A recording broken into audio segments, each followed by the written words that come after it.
अशोक खरासारखी प्रकरणं या महाराष्ट्रामध्ये काढून खळबळ उडवून दिली आणि अंधश्रद्धेच्या बाबतीत एक चांगला विचार या समाजापुढे आणणाऱ्या आमच्या भगिनी सन्माननीय तृप्तीताई साहेब यांच्या या निमित्ताने सत्कार करायला मला आयोजकांनी संधी दिली, त्याबद्दल मी या आयोजकांचं आभार मानतो.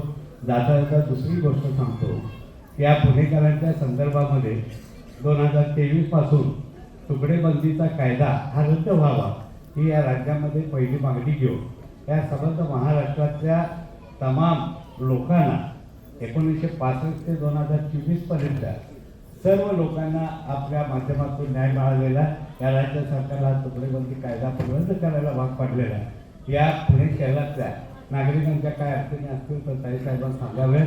त्यांच्या विना मोबदला आपण प्रश्न सोडवण्यासाठी आपण कटिबद्ध आहोत. हा शब्द देतो, थांबतो. जय हिंद, जय महाराष्ट्र.